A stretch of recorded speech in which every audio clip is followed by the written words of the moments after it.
The number 2 question now is more of a process question, but we haven't touched on this in a while. Avery from Santa Barbara. Cam, my question is about how you think about portfolio construction. Do you have rules for how much you allocate to equities, FX, fixed income? Yeah. What's the subscriber's name? Avery. Avery. Definitely a new subscriber because we do this all the time. But just to give, it's Friday, so we'll give some extra minutes on the clock, and I'll just review asset allocation model from the Mucker family office. Okay, Mucker family office. We have FX max position 12%. Right. So when we're long quad 4, it's Avery, right? Yep. When we're in quad 4, one of my biggest positions is cash. 12% position max US dollar, for example. Currently, you can have a basket of longs, which would include the British pound, Canadian dollar. In particular, we're looking or waiting for a signal to buy the yen again. There's plenty of currencies that have worked out. Fixed income, obviously 10%. My biggest position remains eyeball. It signaled overbought yesterday. You got that in real-time alerts. Massive. That position's between 8 and 10%. I've had that position all year. It pays a monthly distribution. It's been great.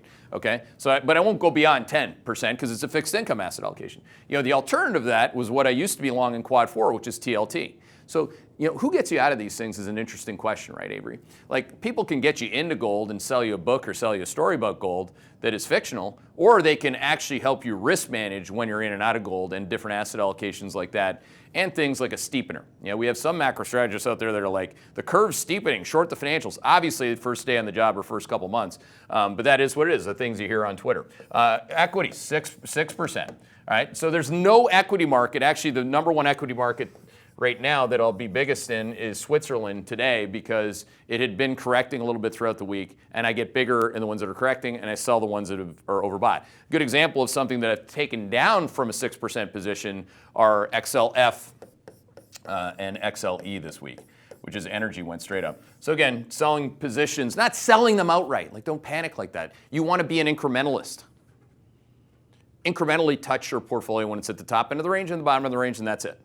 So again, you get the daily risk range in these things, not this thing, but I'm telling you what I did there. Commodity asset allocation. So the max position that I'd have all the time in something like corn is 4%. All right.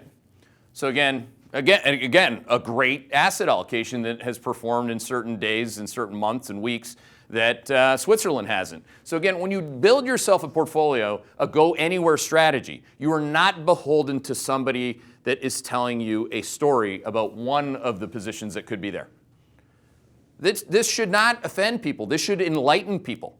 This is not that complicated, actually. What is complicated is understanding why so many people take it so personally that being one way in nature in an asset class or not having defined rules in terms of asset allocation and sizing.